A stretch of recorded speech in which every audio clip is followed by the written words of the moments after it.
Depends on who you asking. She tried to be a stripper, but the tip out was taxing. Buying all the purses, trying to keep up with the fashion. And her mama hated babysitting with a passion. She deserved better circumstances. A black queen, she should have been blessed with certain chances. Look down upon, getting all the hurting glances. Making men change up all the twerking stances. She never cried about the pain, only gritted her teeth. But most soldiers never get a flower or a wreath. She like G.I. Jane in the war with no relief. Unrecognized why killers was going through her beef. She said more prayers than the nun did. After seeing so much struggles with only one kid, the clinic said baby number 2 couldn't be undid. 9 months later, delivery and it's one big. But this time it was an older dude. But the shit happened so fast, she barely know the dude. Damn, but we all make mistakes though. And the older we get, that's how mistakes go. So he claimed the baby, now with no money. He said shit was hard and his dollars was kinda funny. Real was feeling like that was strike 2. So when it rains and pours, that's just how life do. She was thinking about her childhood and how life flew. A daddy she always loved, but she never quite knew. This was before the bags and the cellulite grew. Other bitches in her shoe, no telling what they might do. You lose a lot of friends, they start to despise. You are listening to BeExposedRadio.com.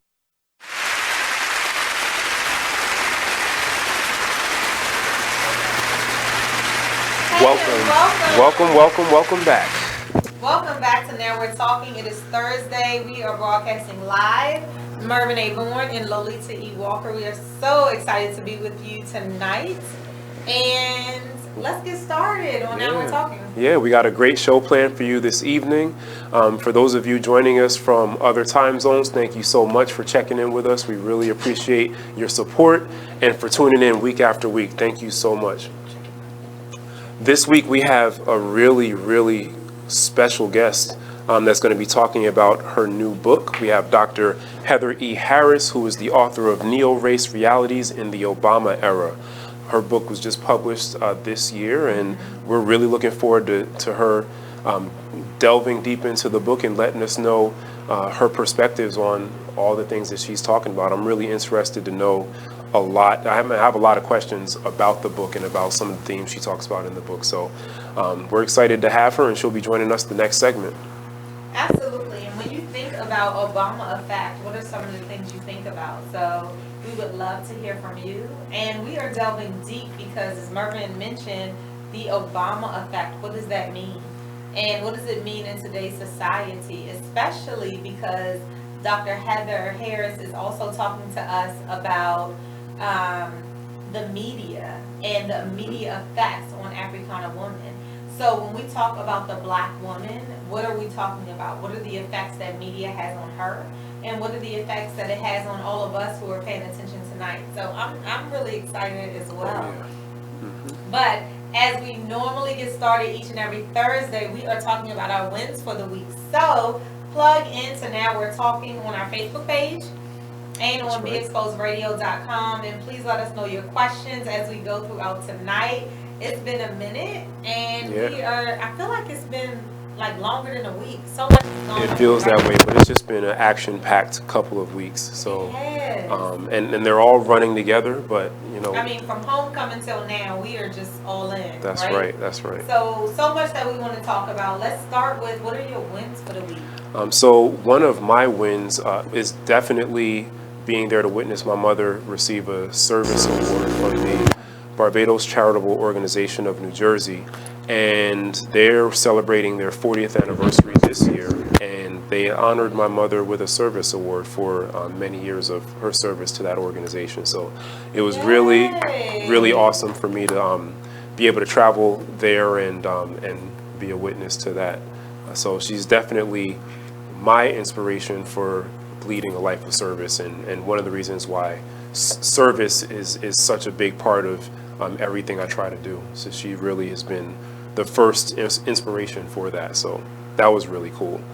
And second win is I'm just a week away from the 2019 Men's Wellness Retreat. So all the planning and hard work is finally about to come to fruition. So I'm super excited about that. Next weekend, right? Yes. November 15th to 17th, 2019. It's going to be taking place in Potomac, Maryland.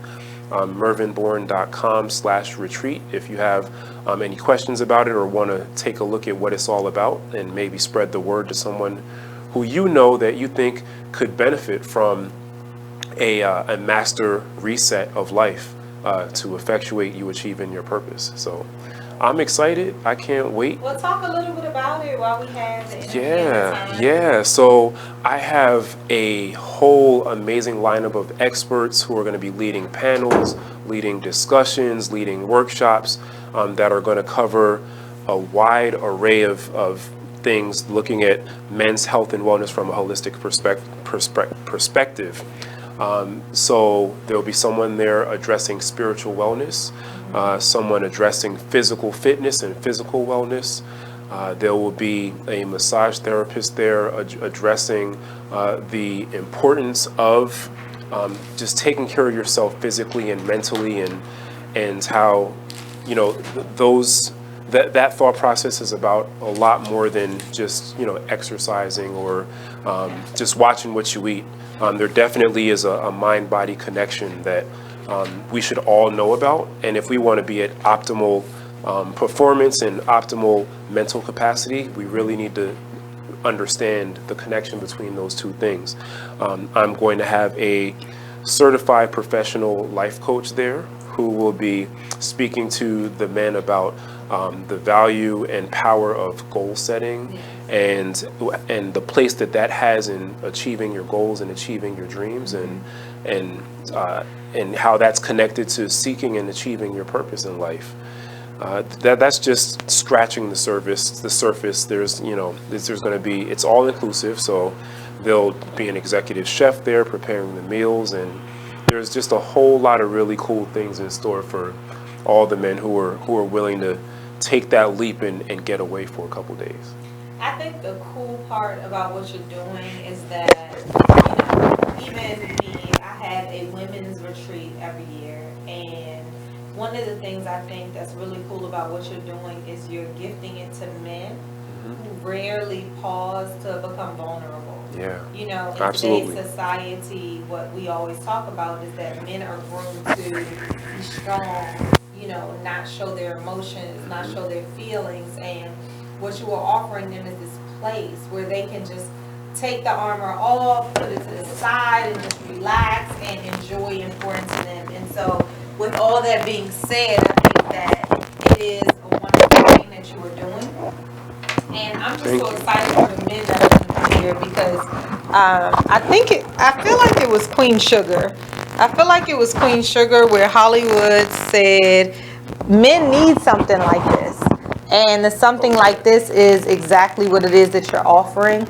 And so I think even the notion of putting together a vision on paper for what it is you want, instead of just talking about it or instead of just thinking it in your mind, is so amazing. Thank you. So great job. Very much. No, I really appreciate that. And you're absolutely right.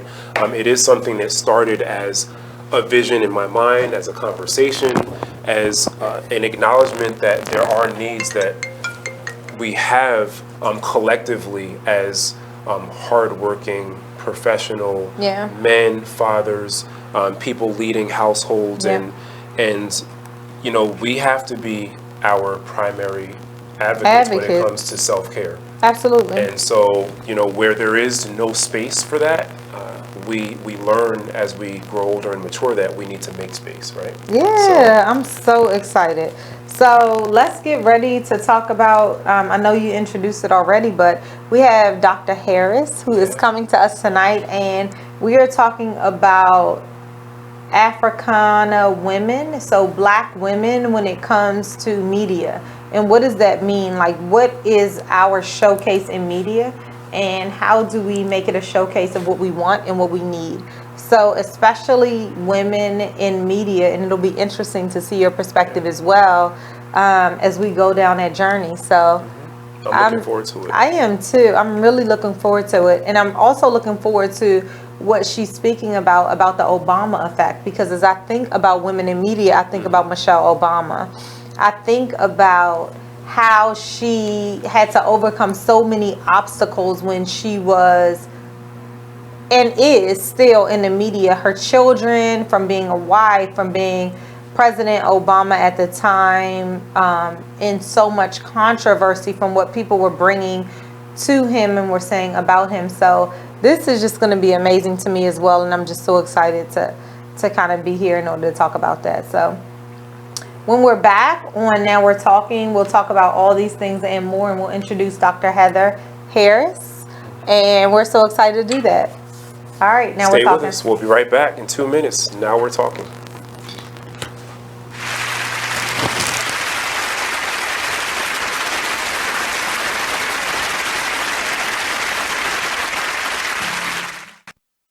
There's a rumor going around that Tyler Perry and Oprah are beefing.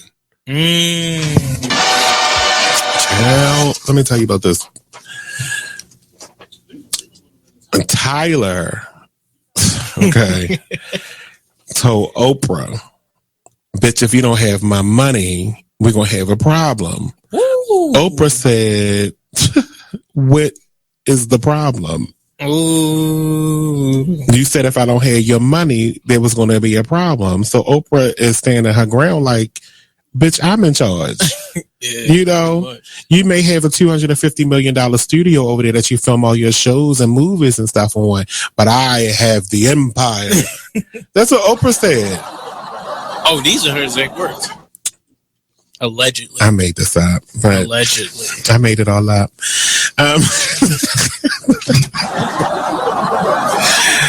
But there was a rumor that they were beefing. But Tyler confirms that they don't have any issues. So it says it was recently reported on the rumors that was swirling that the twosome were on the outs over constructive criticism of a Perry show. Well, I got some constructive criticism, and we can be on the outs, Tyler, and I don't give a damn, because I'm going to make a promo out of this anyway and share it to your page. I need the scenes on Have and Have Nots to be like 5% shorter, each one. I want you to watch an episode of The Young and the Restless, because this is supposed to be a soap opera. No one's dialogue on The Young and the Restless is like this. You don't have to talk about the random plant in the corner for 25 minutes on one damn scene. They talk about random plants. It was a blood stain on the floor for 5 episodes. I can't take it. We need to pick this up. I'm sorry. I love the Have and the Have Nots, and I continue to watch it in its 5th season, but I get so mad when I can go get myself a glass of water and come back and he had just started the next sentence in his first paragraph. I can't stand it. They just want to get the point across. It's not but you don't get the point for 4 episodes. It's too much. So now, according to ET Online reports, Tyler Perry has a pre-cut and dried response to a pretty cut and dry response to the rumors about him and Oprah. Here's what he says. It's completely false. What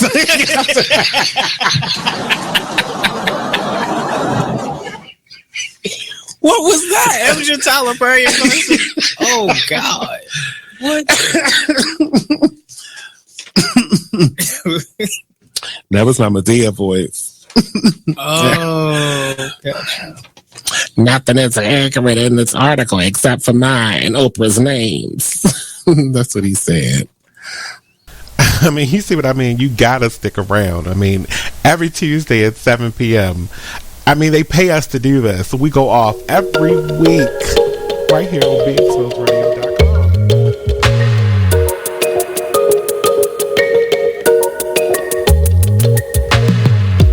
Fall into this unknown to find who we really are.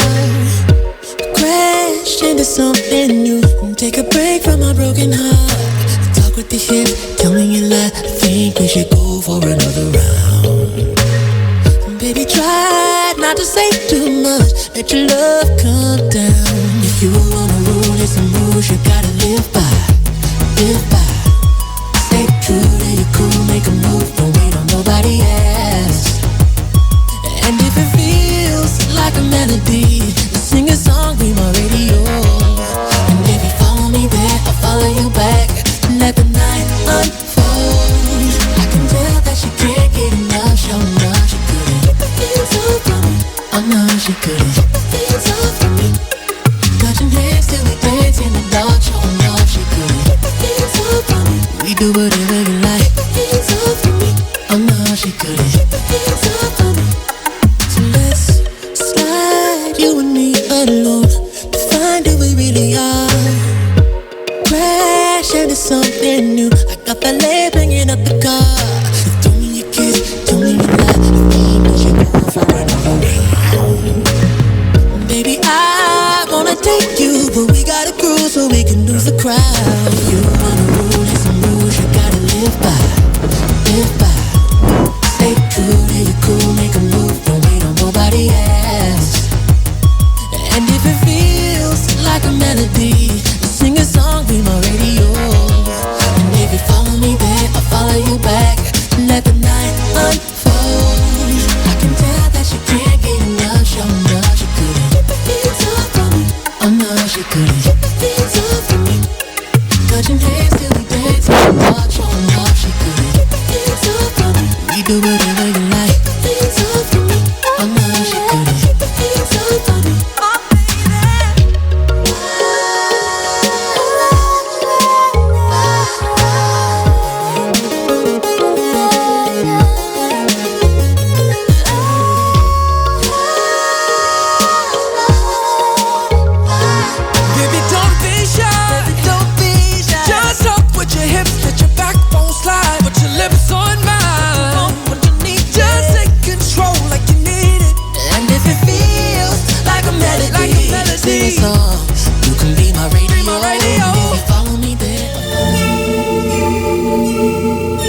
Like the one thing you always gotta remember is people gonna try to project their insecurities onto you.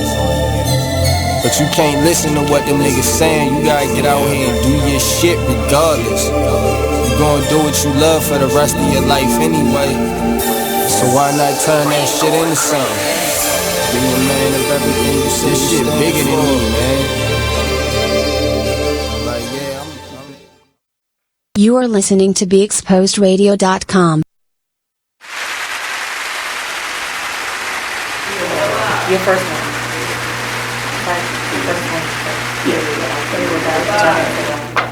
Hey, and welcome back to Now We're Talking. We are so excited. You have Mervin Bourne here. And I am here, Lolita E. Walker. And amazingly, we have you, Dr. Heather Harris. Thank you, thank you. Welcome. Hey, welcome. This is too much fun. Thank you so much for joining me. Thank you for inviting me. Thank you so much. Yes, and so we are excited because you are here to talk to us about Africana women in the media. And so much is going on. And literally, I was just at a panel discussion to talk about black women in the media and what that means, what the portrayal is. And they used Beyonce's Homecoming Netflix video in order to talk about women in the media and how she is an African-American woman who has shifted over time to become this advocate for women in the media, and what has prompted her to get to that point, and what has prompted all of us to kind of like shift and sit up and have a voice to where we are in media. So I'm so excited to have you. Thank you, thank you. And before we start, we want to get started because we always start our sessions with what are our wins. And Mervin talked about his wins, which are amazing. He's having a men's retreat for the first time. So for our listeners who's not here. Yes, the 2019 Men's Wellness Retreat is kicking off on November the 15th to the 17th, 2019 in Potomac, Maryland at a beautiful mansion. And it will be chock full of amazing experiences brought to you by professionals, vendors who will be putting on different workshops in multiple areas, including spiritual wellness, mental wellness, the importance of eating right. There's going to be an executive chef there preparing the meals all day Saturday. There'll be a certified professional life coach there speaking to us about goal setting and achieving your dreams and seeking your purpose and bridging the gap between wanting things and actually achieving those things that you want. There will be a massage therapist there talking to the men about the importance of basically physical care and self-care. There will even be a mixology 101 lesson by a professional who will be taking care of us on Friday. Very important. So, yeah, absolutely very important. Every gentleman should not have to leave his home to fix himself or his company a proper drink. So I love it. And so we are just going to go down the line, so it'll eventually come to you about the win. So okay, I can think. I can think in the meantime, yeah. Yes. So my win for the week, I had plenty of them, of course, which you should as well. But I think my win was really the book festival. I met so many amazing people. So for those of you guys who don't know, I participated as an exhibitor in the book festival, the Baltimore Book Festival last weekend, and it was just so amazing. I met so many powerful women and men who came up and bought shirts. My shirts say, "I am enough. I am worthy. I am me." Because what I do is I empower women and teams to truly sit and embrace themselves, so that then they can move beyond the barriers that stand before them, so that they can leap over them to their greatness.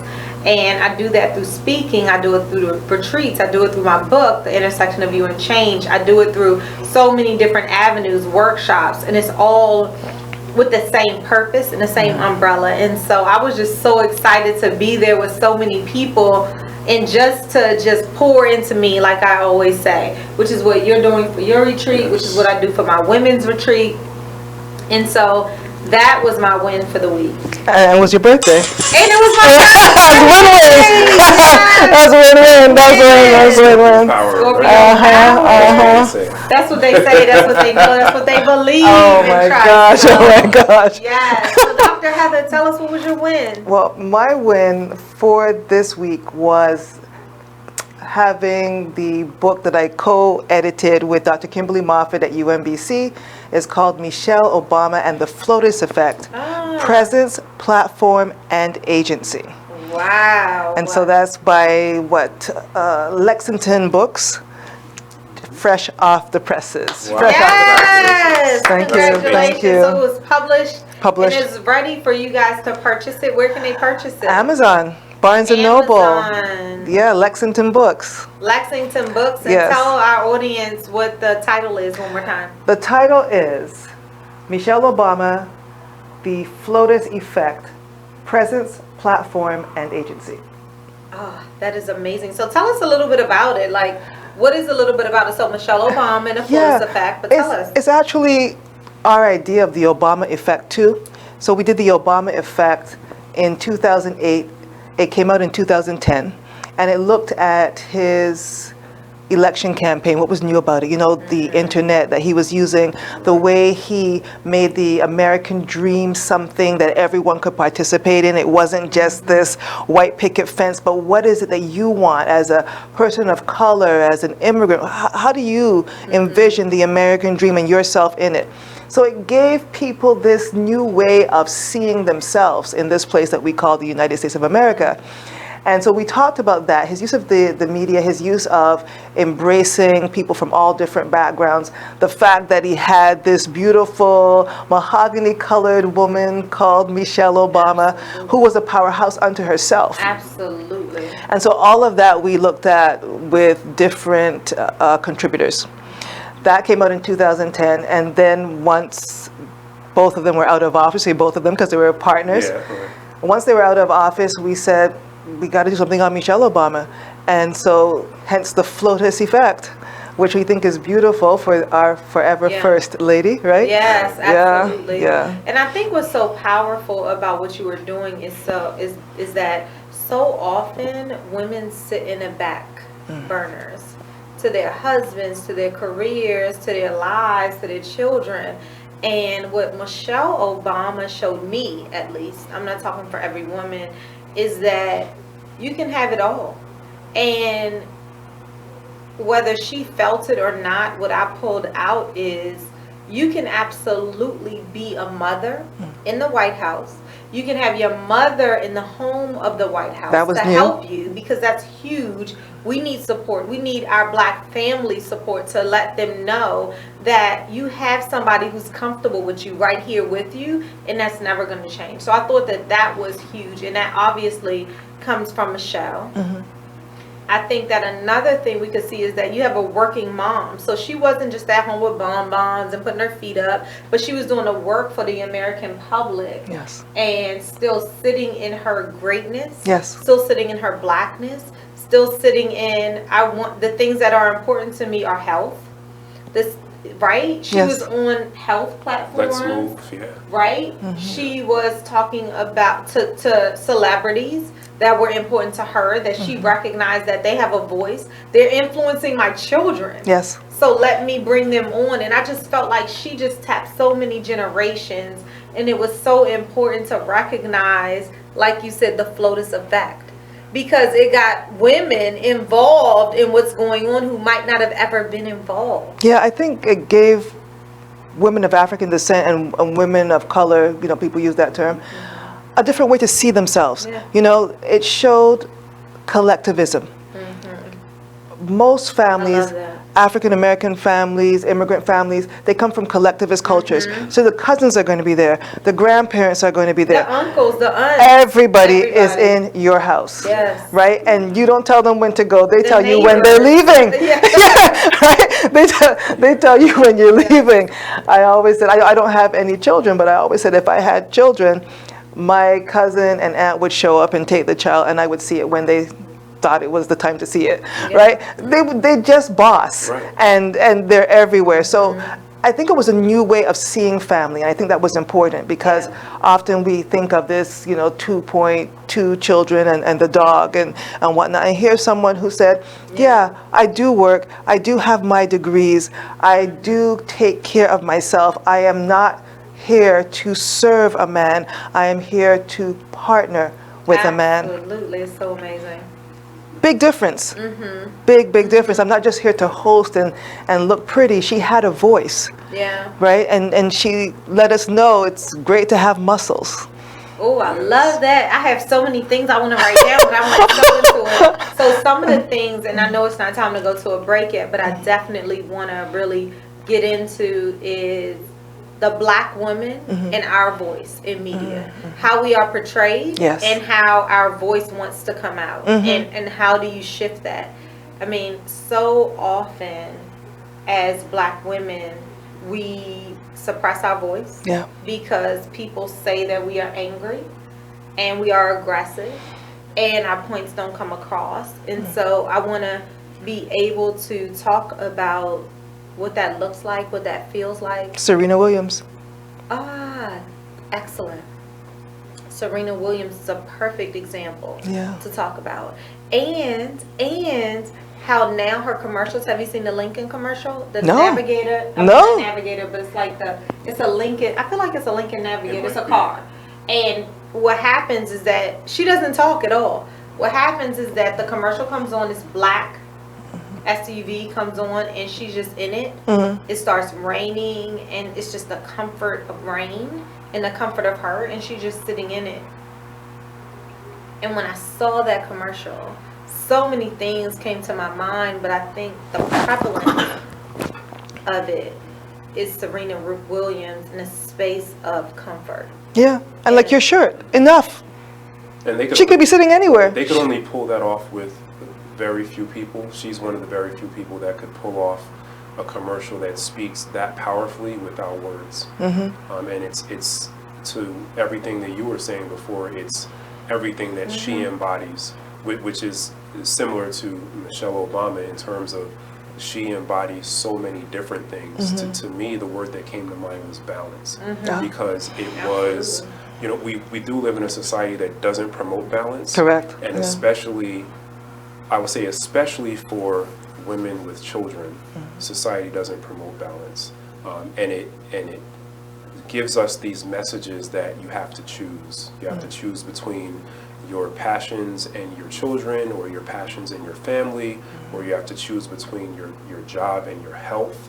You can't do both. right? You can't take care of your physical health and your mental health and your family and your children and achieve your life's goals and purpose. I think that's where we step up. And to me, one of the many great things that Michelle Obama represented was the defiance of those tropes. Yes. That women cannot do all of those things, and I don't want it to be to turn into a thing where women have to be everything and all things to everyone at all times. I don't think that's what we're saying. No, I don't get that but I think either. what we are saying is that there is value in striving for and achieving a balance. Yeah. Right? And there's a lot of power in that.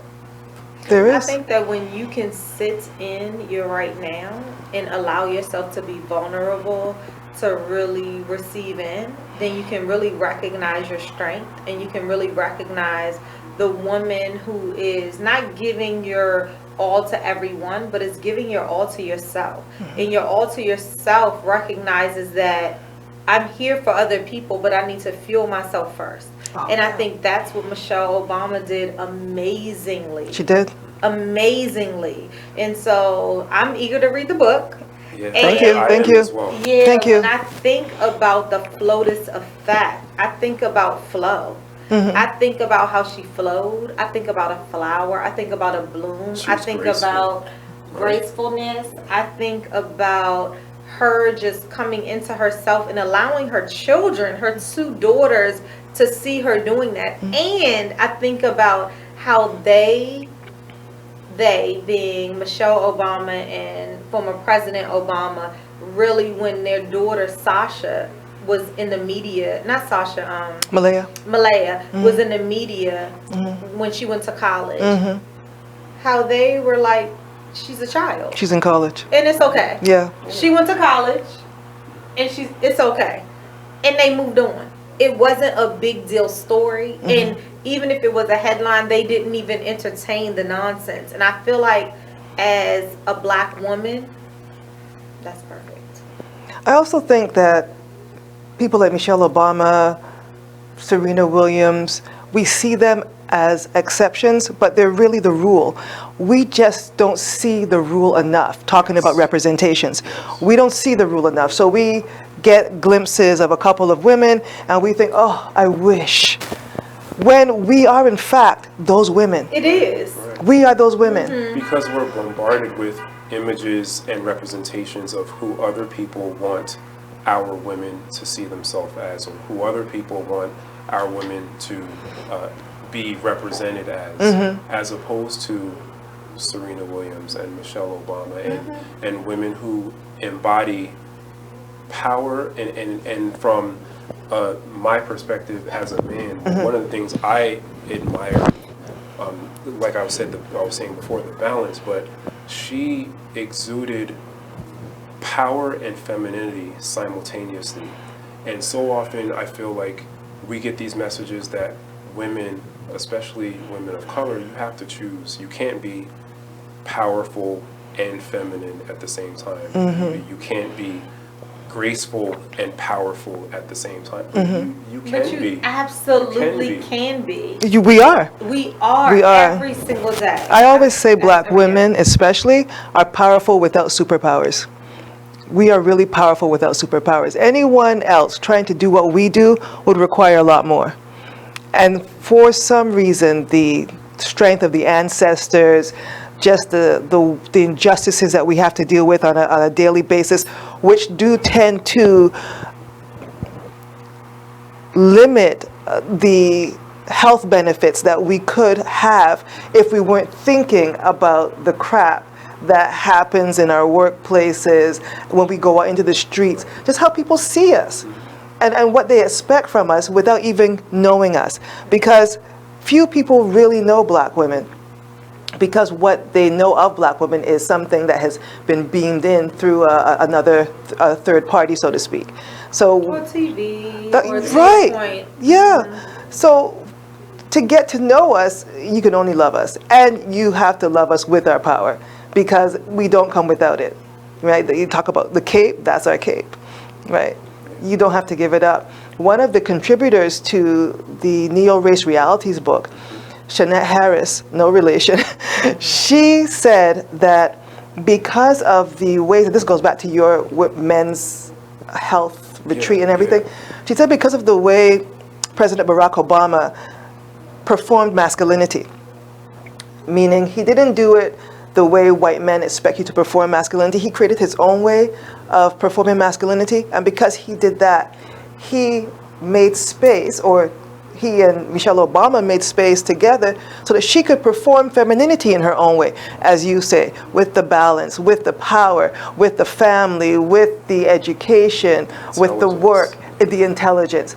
You can do it all. Needs at the time. Mm-hmm. I mean, I explain it to women because I support women, I empower women to embrace where they are right now. It's so many distractions coming at you at one time. It's chaos. It's you got a meeting this day. It's that you got kids this day. It's that dinner needs prepared this way. What we recognize is that it is imperative for you to be that superwoman, and but you got to be able to take time for you. Yeah. So when we're back, we are going to delve in a little bit deeper, and we're going to get into who's on the line. So please write to us what you're thinking and what you want to hear about. We're so excited to have Dr. Heather. So when we're back on Now We're Talking.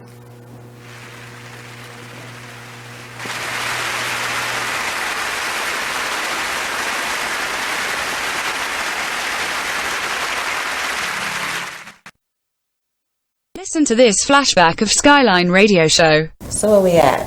Where we talk about the effects and what's going on in these schools, and what people don't understand.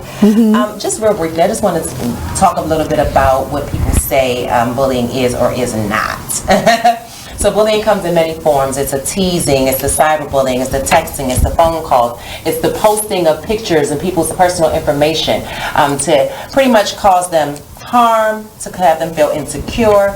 It's the sex assaults that people actually put out there. There are physical assaults, and there are mental assaults and emotional assaults. And what I like to remind individuals that any aggressive behavior towards anyone that is unwanted and unwarranted, and an individual asks you to stop. Let's stop there. Stop. And they should be respecting that. Respecting that and respecting yourself, because when you're able to respect another person, you're able to respect yourself. And the way that you're able to show that respect is that you know that you have a gift, and you know you're uniquely made and that you matter, and then you also acknowledge that the next person beside you matters as well. Right. You know, and we lose that sometimes. Bullying is a behavior that underestimates the lives and legacy of you. I'm sure that when they was bullying me, and I'm sure when they was bullying you, they didn't understand who you're going to become later on. I didn't know. Right, because I'm popping. I can't All right, let me tell you, all those people who felt like they wanted to say whatever to me, look at me now. It's like, no, y'all don't understand, but I've been through some things, okay? And you know what? No. I applaud you and I salute you, because a lot of times we do not take the time to say, I'm okay, and I'm okay with me, and there's nothing wrong with me, and I'm amazing, and I'm blessed, and I'm strong, and I matter. Join us every Wednesday at 7 p.m. for Skyline Radio Show, only on BeExposedRadio.com.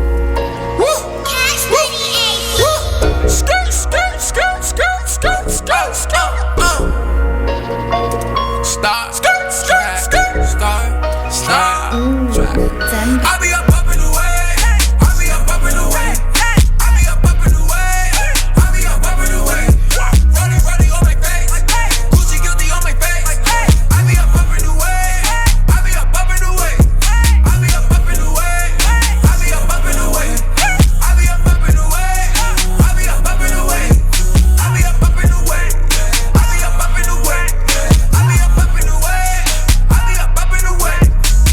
Bedroom phone ring, girl in t-shirt answers me. I get off on the way that she answers me. First time saw her, I knew she was the one for me. Ever since then, we've been vibing on some chemistry. It's just a matter of time. I know she feeling my vibe. I got the keys to the ride. She put her hands on my thigh. She got that look in her eye. SL what I'm riding. Royalty, call me highness. All day and overnighted. Cause it's crunch time when I'm grinding. This Adderall got me nauseous. Proceed with caution. Tired of lane, I'm exhausted. Poppin' Zanny Zan, sipping out the faucet. I'm confused, don't know what I'm doing. Wait, what I'm doing? You are listening to BeExposedRadio.com.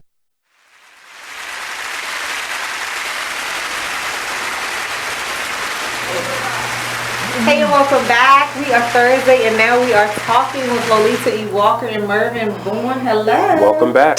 And guess what we have? Dr. Heather. Hi. Who is with us, and we are having amazing discussions about Black women in the media and what that means. And we got off to talking about Michelle Obama. We did. And the power that she represents, the power that she has. And we have so many messages from that, and we're so excited to have all of you guys here today. Yeah, and for those of you that weren't here for the last segment, Dr. Harris is the author of several books, most recently being the Michelle Obama and the Flotus Effect, which was published through Lexington Books just this month, or just Saturday. Hot off the presses. I got it on Saturday. I guess it was published last week, but I got it Saturday. So yeah. Also, the author of The Obama Effect. The Obama Effect, a co-editor of The Obama Effect with Kimberly Moffitt, Dr. Kimberly Moffitt, and Dr. Catherine Squires, and solo editor of Neo-Race Realities in the Obama Era, which was published earlier in 2019, right? Yes, May. Right. Awesome. So there's so much to talk about. So much to talk about. Michelle Obama. For those of you guys, and I see, hey, Anissa and Lynette and Juanita and Tanya. Appreciate you guys being here. You got anybody else to shout out real quick? A lot of folks. Maureen, Gerard, Celinda, Tamisha, Andre, Lisa, Mel, Veronica, Tammy, Esther, Lynette, Juanita, Jamal, Marcia, Tanya, thank you so much for joining us. Hey. Wow. So one of the things we want to thank you guys for being here. And so if you just joined us, we've been talking about Michelle Obama and the power that she brings to the media and ourselves as Black women. And so we wanted to just delve in to talk about, how do you describe the Flotus Effect? Oh, everything that Michelle Obama was. The fact that her very presence is a political statement. The way she chose to operate within the very obvious boundaries that existed. She said in her own book, Becoming, that when she realized she only had 100 and some odd days to get ready to be First Lady, she said she had to make certain decisions because she knew being the first wouldn't be enough, especially being a woman of African descent. So the way that she took a hold of that role rather than allowing that role to take hold of her is important. So she defined her space in the role. She defined her space. Letting the role and the previous occupants of the role define it for her. Correct. And that is hard because when we talk about President of the United States, we're talking not only about a position, we're also talking about a culture. The culture of the White House. There had been no people of color that acknowledged themselves as people of color in the White House prior to the Obamas. And so once they got in there, they had to decide how they were going to represent themselves because the media, society, the historical narrative would want to represent them in a particular way. And they took hold of the narrative. Absolutely. They took hold of it. And this is what we have to do. Wherever we are, whatever space we're in, we have to take hold of the narrative. And we have to be disruptors, right? You talked about that a couple of weeks ago, right? We have to be disruptors in the spaces where we are. A colleague of mine today, she had me laughing, or I had her laughing. We were talking about the fact that we might have to move our offices, and we have offices with windows. And she said, oh, you better kiss those 2 windows you've got goodbye. I said, look, I've got windows at home. I've got windows at home. If this is the way the culture is operating, I said, if you're going to move people from a windowed office to a windowless office, that's saying something about your culture, not the person. Absolutely. Right. And I think what's really important is that which is very tough, is for us not to take it personally. When jobs shift, when positions shift, when offices shift, it's not personally, like you, Dr. Heather, are not missing the office. They're not taking it away from you. They made a business decision. So when you recognize that this change that's happening around me, what I can control is how I react in a situation, is how Michelle Obama did it, is how, quite frankly, black women come to the situation, or black men, whoever, come to the situation and say, what can I control? And when you can get in that space and control the space that you're in and control the narrative, I feel like your chances of success are so much brighter. Your chances of progression, your chances of understanding, your chances of really sitting in the right now in order to make your best choice is so much brighter. And it's amazing. And I feel like to your point, I don't know if you were going to say this, but for me, if you think about how you were taught and raised as a child, we were talking about childhood and what we remember and what we don't. But one of the things I do remember from childhood is the expectations that your parents set upon you. I think about that all the time. As a matter of fact, when I think about the way girls are raised and the way boys are raised, Michelle Obama's book is called Becoming. When little boys arrive, they are given the space simply to be. Simply to be. They don't become. They are. Right? They come and they want to take over. And we give them the space to take over because we expect them to be powerful, to be decisive, to be free. Yet when we have little girls, what we do is we name them, we claim them, we change them, and we restrain them. We do that as parents. I'm not a parent, but I've experienced it myself. Remember, I remember even when I was married, and I'm divorced. But when I was married, I remember coming home one day, and I was telling you all I'm kind of tech phobic. I can type on a computer, but I can't find all the other stuff. So I came home one day, and my ex-husband was into tech.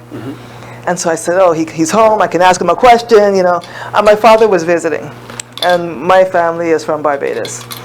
And he said, why don't you go sit down and let the man get some rest? He just got in, right? Now, mind you, my ex-husband had called me in the past to say, oh, I met some friends downtown. I want to bring them home for dinner. Can you make something? No, I just got home from work too. But no one said, oh, why don't you go get a rest? Right? So that's the difference. That's the difference, the expectations we have for boys and the expectations we have for girls. And not only do we do that when the girls are young, but when we become women, what we tend to do is, even if women talk about feminism, and I'm not a feminist, if anything, I would be a womanist because I have to look at all those intersections. But it's one thing to be against the patriarchy. It's another thing to be against other women. And I find that sometimes people will say that they're feminists and they want things equal and whatnot, and I want things equal too, but not at the expense of other women. Right? And sometimes the same women who say they're all about equality for women don't even deal with women. And if they deal with them, they don't even deal with them nicely. So often we're turning away from other women who can be some of our greatest support. Right? And we're turning towards men, the same people who perform the patriarchy. Yes. So when we are back, everybody, we are going to talk about the differences that we see. What are our expectations of men and what are our expectations of women? When we're back on Now We're Talking.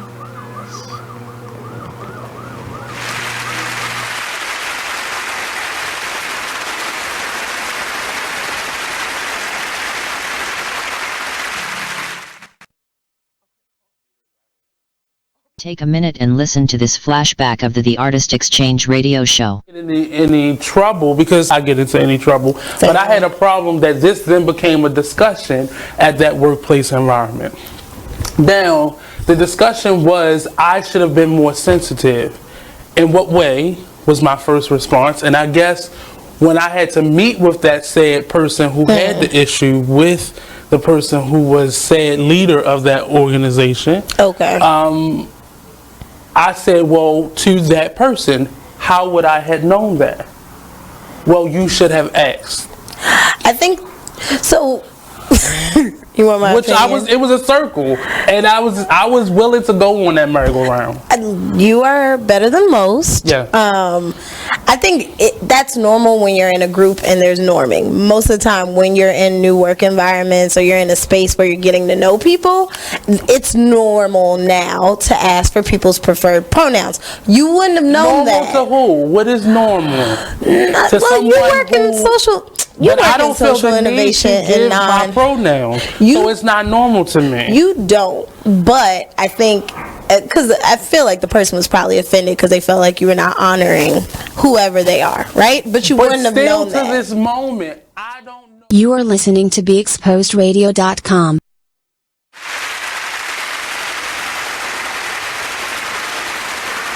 Welcome back to Now We're Talking. You are joining us live. We're broadcasting every Thursday from 7 to 9 p.m. Eastern Standard Time on Facebook Live on the Now We're Talking radio show Facebook page, as well as the Be Exposed Radio Facebook page.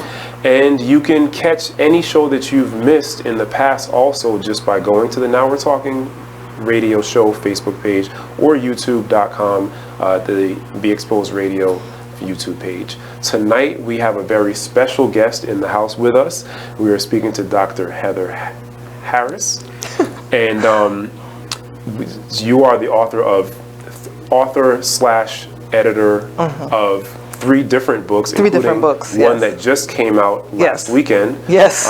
And we've been engaged in a really cool discussion about the Michelle Obama effect. But before we continue to delve deeper into that, why don't you let our viewers know a little bit more about yourself and how you got to be where you are writing these amazing books. Oh, thank you.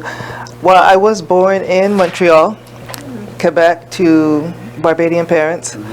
And when I was about 11 years old, prior to that, I was really anti-news. And suddenly at 11, I saw Jessica Savage on television reading the news, anchoring. And I said, that's what I want to do. And I focused on that for the rest of my academic career. But in high school, I went to the guidance counselor and I said, I want to do journalism. And he said, well, you see, there are not a lot of blacks on television, Heather, so maybe you want to do something else. So I did. Did you say your guidance counselor? My guidance counselor, high school. That's so interesting. Yeah, oh yeah, this is Canada. And so he said, maybe you want to do something else. So I did not go into broadcasting or journalism at that time. I took languages and literature. And then because we have high school and then we have this thing called CJEP, which is in between high school and university, and then we have university. So when I went to university, instead of applying to journalism school, I applied to business. Of course, I flunked out. I flunked out of McGill University, right? So I worked in a hospital, washing dishes and setting tables, and then applied to journalism school. And they only took 60 students a year. And so I had the interview, and I was talking to them about black cake and all this kind of stuff, and how they would just love it. And they said, well, what would you do, Heather, if we don't accept you this year? And I said, well, you'll see me here next year. And I got in. And so I have always loved journalism. Just, what is the story? Why is the story?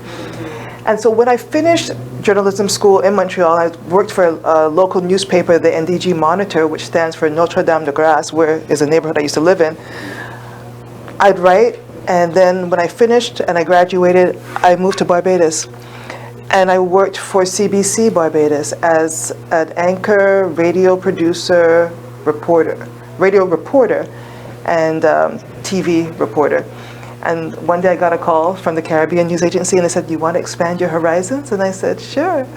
And that's where I ended up at the Caribbean News Agency doing regional radio as a radio producer there. And I worked in Namibia, Southwest Africa, for 6 weeks as a UNESCO exchange reporter. So I have traveled the Caribbean, love the Caribbean, of course, and been to the continent, just one country, but that was good. And I have always been interested in the why. The why. Why is this happening? Just don't tell me it's happening. Right. Why is it happening? So after that, my aunts kept saying to me, you need to go back to school, you need to go back to school. I said, I don't really want to go back to school. She said, you need to go back to school. So I went and I applied to Howard because I was on assignment in the prison in Barbados. And I met someone who said, Dr. Bradley Niles, and he said, do you want to go to Howard? I said, yes, I want to go to Howard. Howard has been my dream since I was 19 years old. And so I ended up in organizational communication because I wanted to go into a different type of communication to understand culture, how culture works. And I wanted to understand how different cultures have different ways of being, and how knowing those ways of being can help the organization function better. So that's what I did the master's and the PhD in. And from there, I kind of blended the two, looking at culture, looking at women, and looking at communication. That's really, really awesome. Thanks. Especially, I see the passion that comes across your face when you talk about it. I love it. So what's really cool is that you're walking in your passion, which we talk about all the time here, is that you're doing something that you really want to do. And that, let me ask you this, which is what people always ask me, so I'll ask you. It's wonderful to be able to ask somebody else. Where do you find your tangibles in your work? Where do you find your ahas? I find my ahas when I am teaching, and I've read the material because I've taught the course a number of times, but I'm seeing a fresh perspective in it, and I get into this zone, and sometimes the students will go, Mr. Speak! And sometimes I won't remember what I said because I'm in that zone. I'm in that zone. And so when I see their eyes light up, and I tell them, I'm not here to torment you. I'm here to learn from you as you learn. Because when you learn, I learn. Teaching is never one way. Right? It's always this kind of like symbiotic experience. You're going back and forth, back and forth. So yeah, I love that. And I love sitting in peace. And my girlfriend, Kimberly Moffitt, always says, oh my gosh, you always want to work by yourself. It's like, I don't want to work by myself. I like the peace. I want to type close to the fridge. She's like, I can't type and drink the wine too. I got to do that after. But, she'll say like, let's go to the cafe or something. I said, no, I don't have a laptop. I'm on a desktop. And I'm sitting near the fridge and I'm typing, and that is another wonderful feeling. So if I can write and if I can teach or facilitate, I see it as, and not grade, oh my gosh, I'm the happiest. The grading is horrible. I love it. Grading is horrible. Not the part any professor looks forward to. Right. A colleague of mine says, we get paid to grade, not to teach. And that is so true. The teaching, you do that for free. But the grading. That's where the joy is, Yeah, the teaching, not the grading. Always happens. So we have a couple more people on the line. Hey, Tanya. I don't know if you have any additional people. I lost mine too. I think I kind of lost mine too. But what I can recognize is that the similarities that we're finding tonight amongst the three of us is so great. Yeah. And you're at Stevenson. I am. Correct? Stevenson University. Yes. 17 years. Oh, wow. 17 years. What a small world. And I just know someone who just went over on the Alpha Kappa Alpha line. So I'm so excited. Very nice, very nice. Yes, I see. So super shout out to Brittany. I'm so proud of you. And so I think some of the things that I think about is I think about college students and what they are feeling in college. I went to Morgan State University, and we've talked about mental health here. Yes. And I think one of the things that would be great to talk about is mental health in our black women, especially in college. Oh my gosh, yes. And one of the things that we talked about is that every 40 seconds, someone commits suicide. And it's so prevalent, and I'm still really involved with Morgan State University, and one of the things that, at least on the pre-alumni council that I'm a part of, we just did a forum with a panel of students and community members that really talked about their struggles and depression and talking about it and seeking help. how they were judged. We talked about the trauma that students have gone through and we don't even recognize when they come to college. And so talk to us a little bit about when you talk about the effect on Black women or Africana women, what does that mean when it relates to our students? To students, oh my gosh, students really need help because they think that they're there for the grade, but they're there for the experience. They are there to learn more about themselves, right? There are things that you're going to find in books, in papers, in articles, but ultimately the knowledge has to connect to something within you. Otherwise, it's not going to stay. And so I have young Black women come to my office. They come and they're depressed. They don't label it as depression. And I will ask them questions to get a sense of where they are. I will encourage them to sit until they feel a little better. I am never going to hesitate to call the wellness center and say, look, I've got someone in my office. Can you see this person now? Right? I say, come talk to me. It's an interesting thing because for Black students, they are suffering because of the environment that they're in. They can feel isolated. There are not a lot of professors that look like them. The culture of the institution is not one necessarily that recognizes them in the way they need to be recognized, even though the institution is working towards being inclusive. So you have that on one side for the students, how they feel. On the other side, as a professor of color, as an Africana woman, when students come to you, they're coming with certain expectations that you may not even be able to help them with because you are in that same culture and you're struggling with the same things that they're struggling with. And so you have to figure out a way to maintain your balance and your well-being while at the same time helping them to maintain theirs, right? And very rarely do we talk about the teachers or the professors or the people that are pulling in all of what their students are pushing onto them. But where's your self-care? Where is your talking to somebody else? Indeed. I tell them all the time. I say, look, yes, I agree we need to have these safe spaces. I said, but listen, as a woman of color, as a woman of African descent, I also require safe space.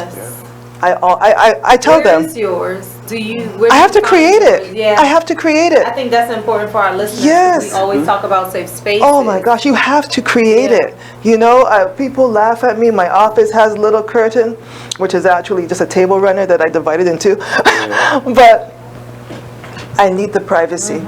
I need the space to just release. Release. Because the expectations of how I appear in the world, how I appear in the classroom, very different than how other faculty can appear in the classroom, right? I remember meeting a student who had graduated and we met for lunch and I'm sitting waiting for her at the restaurant and she comes in and she says, oh my gosh, Dr. Harris, you're in jeans. Like, I do wear jeans. I said, I'm human. I'm human. But in the classroom, I've made a point not to wear jeans unless it's some kind of casual activity. And so they think, oh, you're always dressed in a particular way. At some level, I have to dress in a particular way, right? Because I've had other faculty come to me and they'll come from behind and say, they'll talk to the person that they, the secretary or something, and they'll say, oh, I didn't see you, I thought you were a student. Now, how can I, a middle-aged woman, be a traditional student or I might be wearing something more casual, but still, you don't know me? Right? So these are the kind of things that I have to be aware of and people of color have to be aware of in particular cultures, in traditionally white institutions. It's just a fact. It's not saying that they're bad places, but you have to know where you are and decide how you are going to nurture yourself in that space, because those spaces are just not designed to nurture you.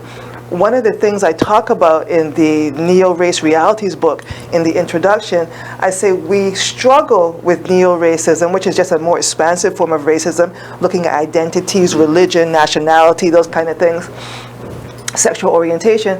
I said, what allows neo-racism, color blindness, these types of things to exist in our society is what I call the whiteness conundrum, which is white supremacy, white privilege, and white indifference intertwined. So if you have these things going on and you're indifferent to them, you don't recognize the impact of the policies and the practices on the people, right, that are impacted by this nonchalance, right? It's a balancing act that I don't always win. It's nearly impossible. Yeah, I don't always win. No, We do need to go to break. Okay. So hold that thought, please. We'll be right back in 2 minutes with more Now We're Talking. Please stay with us.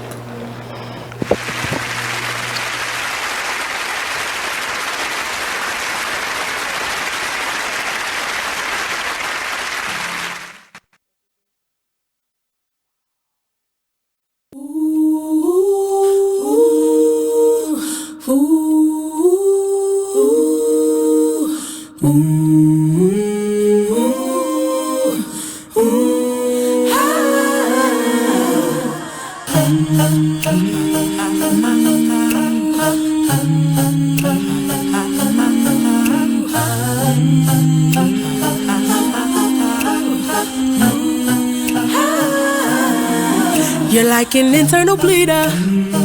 Can't see your pain, but it can silently kill ya. So deeply wounded, but don't say a thing. Too afraid of what the people may say or think. So you just sit there and you suffer in silence. Your pride won't let you just uncover your secret. Don't wanna look weak in your image, it ain't worth losing. So you just act as if it's nothing happening. God sees you, and God hears you. Yes, God loves you. You're like an internal bleeder. Can't see your pain, but it can silently kill ya. Suicidal, depressed, but you won't say a thing. Too afraid of what the people may say or think. You feel alone even though the people surround you. Popping pills every night even though you know they can't solve it. The emotional pain, it just seems way too heavy. Your mind is racing, wanna scream, somebody help me. God sees you, and God hears you. Yes, God loves you. These type of people sit right under our noses. We don't find out till we're on IG scrolling. We post a few memes, but then it keeps on happening. Something's gotta change, we gotta start talking and telling the truth without the fear of judgment. Gotta come together and really start loving and heal these people cause they slowly dying. Help them believe that their life is worth living. You are listening to BeExposedRadio.com.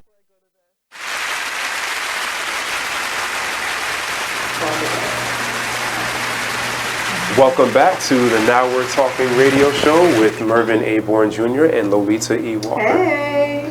Thank you so much for sticking with us. We have a very special guest with us this evening, the author and editor of several books, the most recent of which was just released a few days ago, and that is the Michelle Obama and the FLOTUS Effect. But we've also been discussing the other books that Dr. Heather Harris has been involved in, the Neo-Race Relations and the Obama Era, which was published earlier in 2019, as well as the Obama Effect, which was published in 2010. So where do we begin? Where do we continue? I'm very interested. You have a very interesting background, a very varied background. You're very well traveled. You've lived in many different places in Montreal, in Barbados. You've visited Africa. You've visited other places in the Caribbean. You went to Howard University along your educational journey. I'm really interested in hearing how, if at all, your experiences in all of these places has shaped your perspective as it pertains to the relationship between men and women in American society. And what I mean by that is if you could think of it in the context of how we view President Obama, how we view Michelle Obama and their roles, because I think that a lot of what we see with their relationship is it's very heavily discussed throughout our society for lots of reasons that are connected to gender. Yeah. I think they flouted the stereotypes, right? And what Michelle Obama would say in interviews is that our love is not unique. And I'm sure you know, you're married yourself, so you don't have to look to the Obamas to see a good relationship. What made them different is the place that they occupied. Absolutely. That's what made them different, the place that they occupied. So suddenly people were seeing a black couple under the global spotlight, and they were saying, they're actually human. Without blemish. They actually love. Yes, and without blemish. Even when you dig deep, even when you want to find something on them, even when it can't be real, this love that we haven't ever seen displayed before, this vulnerability that we've never seen displayed before, this unapologetic pound that we've never seen displayed before. There's got to be something that is underneath all of this that we're going to get to the bottom of it. And because there was nothing that you can get to the bottom of, it's like, this is real. As in nothing negative, you nothing mean? negative, I mean, if you think about it, all of this love that you're talking about was on display. Yeah, and it's not even the fantastical type of love, right? She'll say, oh, I was ready to put him out when I was home with the kids by myself and he was doing his community work, right? They have their challenges. They're real people. I'm sure they have the same challenges that every busy, working, married couple with children. And then some, right? And then some. Because she had trouble conceiving. Right. And she talks about that. And not only that, just by the nature of her husband's role and the things he had to do politically. Yes. I'm sure she didn't agree with every single political thing he did. How could she, right? Yeah. And then at some point he has to come home. I'm sure they talk. I'm sure they disagree.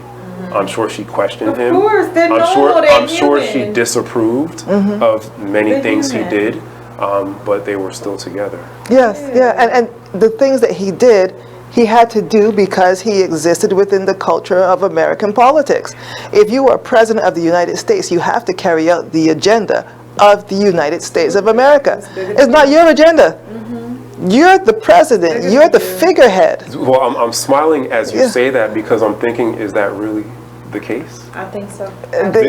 Even in present day, do you believe that that is the case? You have to carry out the agenda of the United States of America. You can't come in and change, regardless of how much hope and change you might talk about before you get in there. Once you're in there, it's the agenda of the United States of America. I don't know. And that has to remain. The current president might disagree with you. That's why I'm asking. The difference is that I think the answer is yes, but I think he thinks, unfortunately, that he is doing the business of the American people. I believe that this current president is sitting on the premise that I am doing the will of the American people. And I think the issue is that mental illness is real. And I think that in his mind, he firmly believes that that is what it is. So I don't think it's any different. I think that the execution and how we think about the realities of today and how we would do things logically is not the same logic that he has. So I think that it is exactly, you do the will of the people, but in his mind, he feels like he is doing the will of the people. And we just don't agree. And you know, you have Congress. There are things that, there are parameters to the presidency, even if President Trump might not want to acknowledge those parameters, they still exist. So do you think that Michelle Obama acknowledged those parameters? Oh, Or very do you much think so. that- Do you think that she accepted them? She said in her book that she recognized what they would be, and she decided how she would operate within them. 'Cause Right. the reason I asked that is because I feel like she didn't simply accept them. I feel like she pushed them. I feel like she pushed the envelope, and I feel like she redefined that role for all time. I mean, I think that she may go down in history as the, you know, many people use the word best, but you know that's a trite superlative. But I really think that she redefined what it means to be First Lady in a way that those shoes are going to be extremely hard to fill by any other First Lady. I think she did what was in the manuscript of a First Lady. I think the First Lady's role is very broad, and I think that when she got in it, I think to your point, she redefined it, but redefined it as to how it was defined. I think that how it was defined was a low expectation compared to what her expectation is, that is very much like that of a black person. When we go into the role of corporate America, when we go into the role of being a leader in any capacity, I think that we level up. And I think that we level up because our ancestors, because what we have been taught, because the Harriet Tubman movie that I saw last night is because the spotlight is different in our expectations of, my father raised me to recognize that C is average and you don't bring a C into this house. My father and my mother raised me to recognize that excellence is this. And so when you perform right here, then I have a question on who are you listening to, because clearly you're listening to your friends and you're not listening to what I'm teaching you in this house. And I feel like her mom was there, like the redefinition of self was because of the expectations that they had of themselves, not of the expectations of what it was to be First Lady. I think that she redefined that in a sense because of her expectations, and I think that that is phenomenal. I think that the definition of what that was because of the low expectations that were set before. And when you come in at a higher echelon, then when they came in, he was already the first black president. So already you're coming in knowing, like, just going into corporate America as a black man or a black woman already comes like up here. Then you go in as the president of the United States. I mean, I'm crawling on a roof. So those type of things, you're setting it and you're like, listen, those huddles in the corner, in the bathroom, in the prayer room, in the prayer closet, all of those things are like, listen, we leveling up. So that bump, that fist bump was like, this is the shit that we talked about. This is it, and this is our level up. So I think it is a redefinition, but I think it's like just the definition of what excellence is. And, you know, previous First Ladies have done what she has done, you know, fought for justice for marginalized groups, served as hostess, you know, being desirous of education for other people. So she didn't necessarily break the mold of First Lady, but her very existence, her very presence in that office is what broke the mold. Because yes, no one ever expected to see her there. Yep. You know, one of the things about Michelle Obama and President Obama is that when he was running, people wanted to know, like, you know, who is he married to? Because they hadn't seen pictures of her, you know, and then the people were looking like, who is he married to?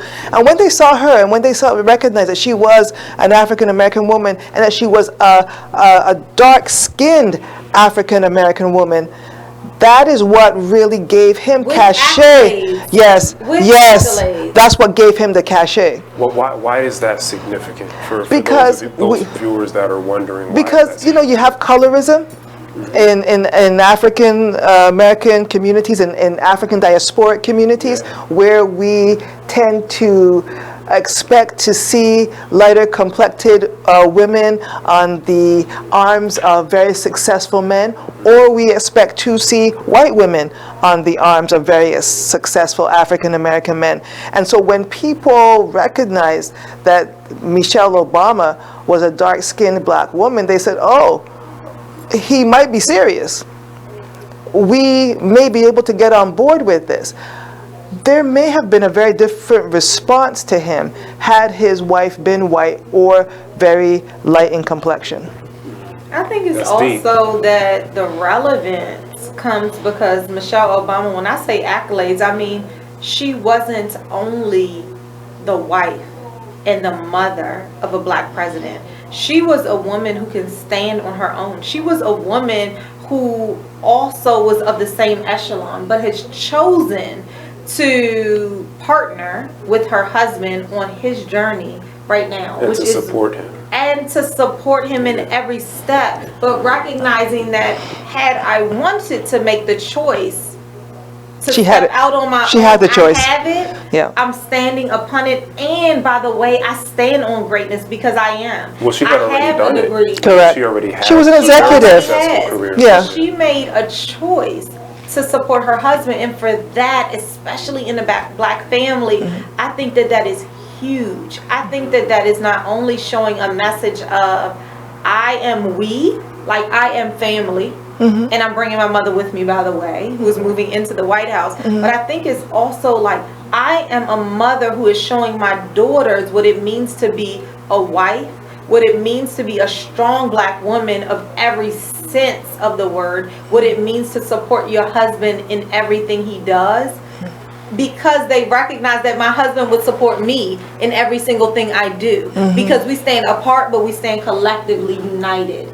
And I think that that's so important when you look at this black family. Like, it could be so many chapters in a book in order to talk about black family. And that you can be beautiful all while doing all Correct. of that, right? She left an executive office so he could hold the executive office. And when I say you can be beautiful while doing it, I mean inside and outside. Oh yeah, not just a superficial. Outside, right? Yeah, although the superficial matters as well, but she did both. Yeah. Right? She was graceful in public. She was supportive in public. That doesn't mean that she didn't disagree behind closed doors. Doesn't mean that they didn't have a normal relationship behind closed doors, but she did all those things that Lolita was just describing in public. And I think that was extremely symbolic, but I appreciate how she transcended symbolism, because I do think that particularly in this country, people of African descent get put way too much stock in symbolism, and we settle too easily, I think, for things that are merely symbolic. What do you mean? So, for example, like Lolita said, when Michelle Obama got to the White House, she could have rested in the symbolism of being the First Lady of the United States, an occupant of the White House, and rested on those laurels. But she didn't do that. She actually made her position great. She acted greatly in it from the beginning to her last day in office. She spread her initiatives throughout the country, and she went full steam ahead. She left a legacy. It was very important to her not just to be an occupant of the White House and not just to be the 50 whatever, First Lady of the United States and to look pretty and to be on the president's arm. She could have rested in that symbolism, but she didn't. She chose to transcend the symbolism. And I think that that's an example for, not just for young girls, but for people in general, to use the opportunity. Absolutely. You use every opportunity that you get, and you don't rest in the value of symbolism, because symbolism is important. There's a place for it, but it's not everything. Yeah, you have to make the symbol worthy. 44. Yeah, I'm pretty sure. 44. Yeah. You have to. Because he had 2 terms, so I was. Yeah. I know. I was 44. Yeah. We're not there yet. We might not be there. We might not see that. But yeah, I think, any opportunities that are offered to us, most people, and especially with the legacy and the history of people of African descent, we do take advantage of those opportunities. Now, what is shown on television are the people who might not take advantage for various reasons, right? For various reasons. But I think most people of African descent want better for themselves, do better for themselves, and probably will not just rest on the symbolism, because you can't eat symbolism. You can't, it doesn't last very long. It kind of evaporates. And our society, I feel like, doesn't demand that right now. I feel like where people are with this, like, YouTube and Twitter and Snapchat and Facebook and Instagram, is more like the instantaneous type of gratification where It's very we would have, where we and our culture and our coming up would have more so been the laurels of family and loyalty and what does this mean. And so when we look at, I feel like symbolism, it just has shifted over the years in my mind. We're losing relationship. We're losing the ability to cultivate relationship. Many of my students would not be able to sit here and have the conversation we're having because they don't talk to one another, right? They're on the phone. I saw a student today, and this blew my mind because I just didn't expect it. And she had a laptop in front of her, and she had an earphone in, and she had lunch. And I said, "Oh, you're here eating lunch by yourself?" She said, "Oh no, my friends were just here." I said, "We're on the screen." It's like, what? That's watching TV. That's not friends. There's a different feeling when we're sitting down here talking rather than Skyping. To look at these new millennials, not all of them, but to look at some of what our generations look like now. My son is 7, and he has an earpiece in his ear. He's like watching a movie at the same time he's playing like the Tetris game that they don't call Tetris anymore, and watching a movie. And I'm like, I'm gonna turn the channel because you're not watching this. He's like, I am fully engaged. I can tell you what just happened. And the fact that your mind, like, you can tell me what just happened while you're still getting this on this screen and you're listening to a movie is like unbelievable to me. And then you have to sit in a class for 8 hours and expect to just be present.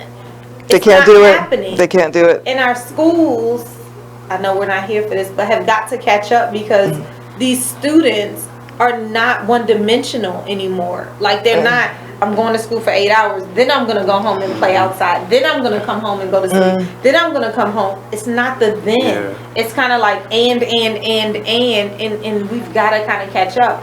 Or decide as a society that all that's not happening. And it's not true, because you can just look at the gifts for Christmas right now and recognize what society is demanding. I think they still need to be able to write a note. I agree. Yeah. To have a conversation face to face, to use the telephone. They use the telephone, but if they call you, they don't say hello. Right. They don't say goodbye. They just start talking. Yeah. And it's like, who is this? Right? So there are things that we've done in the past that they still need to have a grasp of, in addition to what they're doing. So we both need to be learning, kind of converging. We have to teach them, right? We need to go towards them. They need to come towards us. It's not everyone just moving in one direction. Because, people are saying, I heard an interview a couple of months ago that people won't need a signature anymore, right? You just use your finger. And so if I write on the board and I'm using cursive, they say, well, I don't understand what you have up there. Yeah, because they don't learn it. Right. They don't learn it. So they have no signature. Yeah, my son had to sign his name on something recently, and he was like, what do I do? And I said, I couldn't even really figure out how to explain to him. I said, well, just write your name the best. Just write your name the best you can. I used to practice my signature. I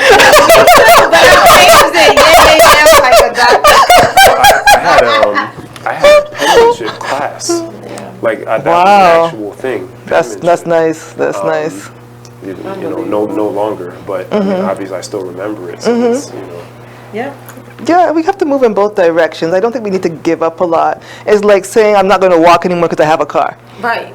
That's going to be disastrous. Looking at cars it already now, like, is. Walker, don't even expect it, brother. I didn't get my first car till I was out of college in my own apartment that I was paying for. So I was like 30. yeah, but it's only because I bought my own. My father was like, "Oh, I'll go with you to get yours." Oh no, my cousin, she gave me hers. That was my first car. Yeah, what was it? Nissan Maxima. Full focus. Nissan Maxima. I miss it. Yes, it was a brand new year, so I don't know if we're going to commercial. No, we have. It's 8:30. 7 minutes. 40. Oh, okay, good. So some of the things that I definitely wanted to ask you about is when you think about, because you mentioned the Africana woman in media, how would you describe her in the media? Well, you know, I was looking at this UCLA Hollywood report, the state of diversity in Hollywood, a UCLA report, and they've had one for the last 6 years. And so what they're saying now is that, say if you have white men getting 600 and some odd roles, you have white women getting 300 and some odd roles. You have black men getting about 90 roles, and you have black women getting about 29 roles. This is in feature films. Followed next by mixed race women, and then by Latina women, and Native American women, 0. Wow. Right? So that's film. Hence, all of the drama over who played Harriet Tubman in the latest film. Because if there's so few films available, so few opportunities, everybody wants that, right? Yeah. Then when you look at scripted cable shows, that's where you have the most black women. Absolutely. Not It's surprising, so right? true. It's so because, as the students say, they're behaving ratchet. That's where you have the most black women. Talking about reality TV, right? Reality What's called TV, reality yes. TV. So they are perpetuating the stereotype, and so that's where you have the most black women. Oh my gosh! But Empire is too, and it every every week it pisses me off more and more. Because and more. Cookie doesn't have to be like that. But if we support those things in mass, then the incentive is there for because that's what everything goes back to money. Ratings translate to money, and we drive the ratings. If we keep driving the ratings, those are the opportunities that are going to be given to us. Kill Lucius and Cookie, and I'm in every They're single dead? week, and see that's what I'm saying. I didn't know they were dead. Not good, and we are just perpetuating the stereotype. I watch Housewives of Atlanta. What? Oh, I yes, don't. yes. I watch that show. It comes on, and I'm like, no, it's bad. It's bad. It's not even ratchet. I actually very much appreciate the Kardashians. And I never watch that. I do watch it. I never watch that. Smart businesswomen. Oh, they are smart businesswomen, but I don't watch the show. Every single week, and people get so mad at me. I'm like, I do not understand what the miss is. To me, they are such smart businesswomen, and I just appreciate it all. I don't have any of their money, nor am I paid to say but the way she got into business, we couldn't do that. But we couldn't do that and get into the same business and get a show. Oh no. Let me tell you something. Remember Lawrence Fishburne's daughter tried. She said she wanted to get a tape to try so that she could be a Kardashian. I don't think that's the problem. She announced that she wanted to try. The difference is that Kris Jenner has decided that guess what? She can touch something and make it magic. And I appreciate that. I appreciate the fact that her daughters, I don't believe that Kim Kardashian went into this believing that I'm going to get a show that's going to last years for this. I really don't. Now, I could be bamboozled, but what I believe is that tape came out. I believe they were having fun, and that tape came out. And the mother, who is the business savvy, amazing mogul that she is, said, guess what? We are going to turn this into lemonade, honey. How about the tape didn't come out?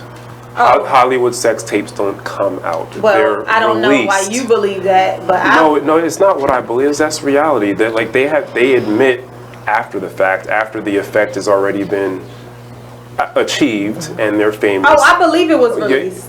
Yeah, I do believe it was released. Like a record? Typically by the people in the tape. Typically by the people that are in the tape. But I'm just saying that it didn't just it wasn't an afterthought. Oh, how can we monopolize? I'm not. It wasn't an suggesting afterthought. that. So you think really that a Native American woman, a Latino woman, an Asian woman, a African American or African descended woman could do the same thing, release a tape and parlay it into that kind of fortune? I do. Do you know how many sex tapes there have been since then with black women in them that are not famous right now? That's okay, but I believe, but if we look at how the Kardashians did it and how they did it, I believe that it would be different. And I believe that we got to give credit to Kris Jenner, who recognized. Oh, no one's denying that. No one's denying. No one's denying her that business. had sex with somebody else and the way they released it is very different. And I believe it's very manufactured. How old them are having children right now, and I say kudos and allow your kingdom to keep on moving. Yeah, no one's denying Kris Jenner's acumen. We're just wondering if the starting point can result in the end point, even with that business acumen. Society would only support that success under that framework for certain people. The internet is the same for everyone. They're released via the internet the same for everyone. The same social media outlets have access to the tapes. The only difference is, and the common denominator is, what the women look like and the racial demographic of the I think the other common denominator that you're not talking about is the networks that they have, the people that they know, which is common in corporate America. Of recent, but 10 years ago they didn't have. No, they already knew people. They already knew people because the father was the Kardashian lawyer for O.J. Simpson. And I believe if you go into corporate America, no matter when you get in, the way that you move up in the ladder is who you know. Absolutely, that isn't changed because of the color of my skin. Absolutely not. Well, what happens is it becomes a little more difficult because women of color, men of color, but especially women of color, they often don't get mentors and they often don't get the sponsors. And the sponsors are the ones helping you to navigate that organization in corporate America. In corporate America. Not just and every professional. Even in the academy. I've been in the academy 17 years. I have not had a mentor in the academy. Kim Kardashian against a black person that was of equal amount of money and put O.J. Simpson status or lawyer, not even O.J., lawyer status of Robert Kardashian. And I do believe that they knew the same people and flew in the same circles. Ryan Seacrest, to be real, is the one that put them on. It was his network that put them on, not hers. I don't think it is that Kim Kardashian had a big butt and she was Peruvian status or whatever she is. What is she? From Albanian. She's Albanian, right? Yeah. Armenian. Sorry. I feel like I don't think it's that. I think it is your network and who you surround yourselves around. Because quite frankly, if I had a different network, I'll be on 1 million views of my TEDx. Do you think men care about who her network is? Do you think the people that are clicking? But that's what drives the fame. The Kardashians. No, what I'm saying is what drives the fame. What drove the initial fame, which is now spun into something completely different. It's spun into an empire now. So I'm not talking about the present day empire. I'm talking about 5 years ago, 10 years ago, when the Ray J tape came out. None of those connections were driving clicks. What was driving clicks was Kim Kardashian. Absolutely. It also speaks and to her mother. The network wasn't responsible for the clicks. I don't. There's so many things happening at the same time because I don't agree with that. It also speaks to who black men who have celebrity status, etc., choose to be with. Right? All of that is relevant. All of that is factoring in. So yes, you have the connections, but also you have, look, Ray J, whoever it was that was with her, he chose to be with a certain type of woman. Right, and that's all relevant to the success or failure of the whole endeavor. Who were the women in a lot of the videos? One of the we are hold that thought. We're going to be right back with more Now Talk.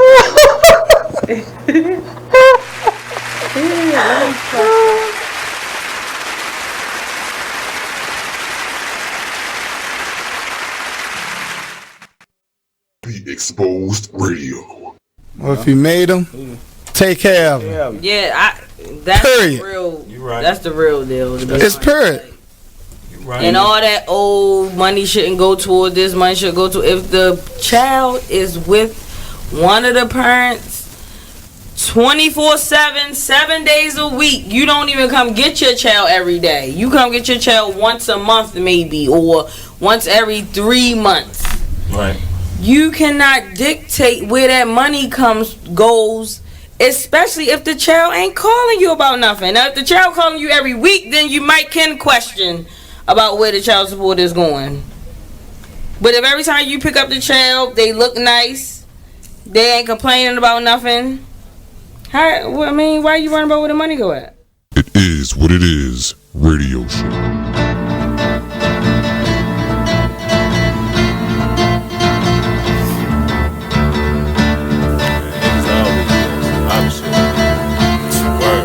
First they love you, then desert you, leave with a play full with no.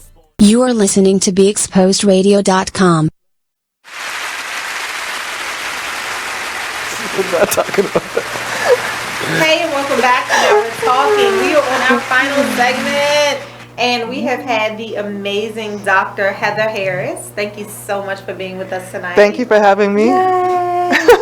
And we've had Mervin Bourne and myself, Lolita Walker, and we are closing out tonight with the amazing session of Africana women in media and what that looks like, what that feels like. We focused a lot on Michelle Obama. We did. Because you have really done some outstanding work on the Obama effect. Thank you. And Michelle Obama. And the FLOTUS effect. FLOTUS. Thank you. Thank you. Effect. I didn't do it alone.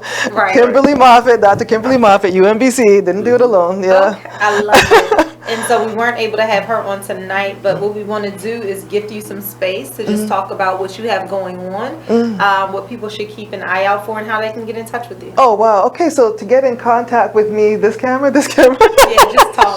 Okay, so to get in contact with me, hharris@stevenson.edu, and I will be at the Bird in Hand bookshop.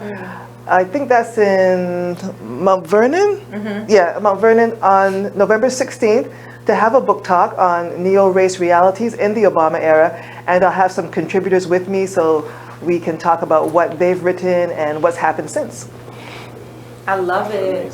And I am Lolita E. Walker. I am a TEDx speaker, so please check out my TEDx talk at Lolita, Lolita Walker.com. I'd love for you to not only take a look at it, but comment on it and let me know that you watched it. I was there. She killed it. You gotta check it out. I've seen it. I've seen it. I've seen it.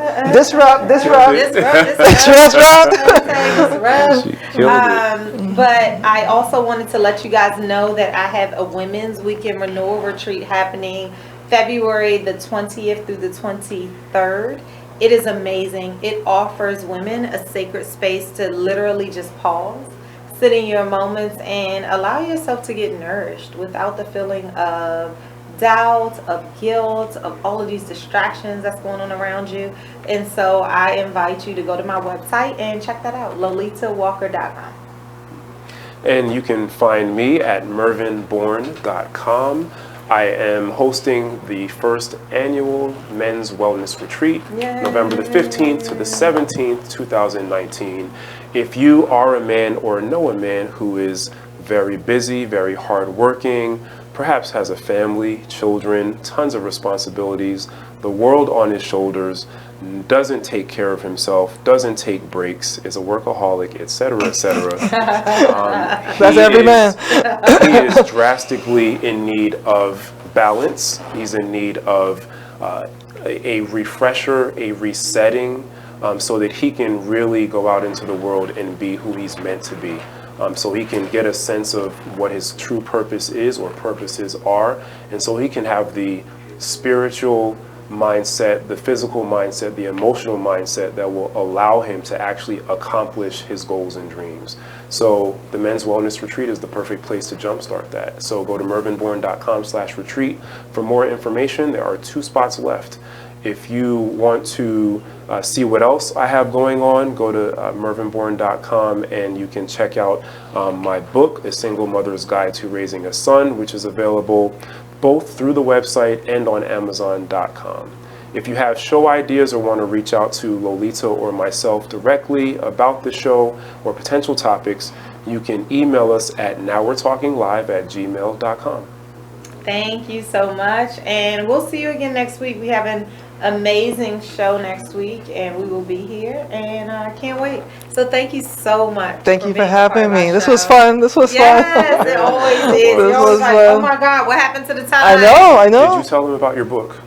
I didn't. Because Lolita's also an author. Oh yeah. Sometimes she forgets. She does so many things and wears so many hats. I have so many thoughts in my mind. So my book, The Intersection of You and Change, I was just at the Baltimore Book Festival. So if you didn't get a chance to see me or come around, then this is my book, The Intersection of You and Change, where I journey you through 17 stops of self-discovery. We start from Journey Junction all the way to Gratitude Gateway, and I not only share my story, but I also gift you the space to actually journey on your own with work exercises and worksheets. So definitely peel into it. I'd love for you to try it. It's on Amazon. It's on actually everywhere you can get it is on lolitawalker.com. LOLITA Walker.com. Everything you want and need is right there.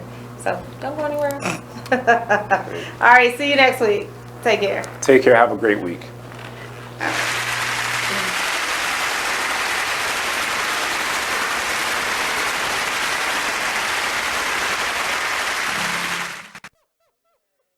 I thought you was gonna have my money today.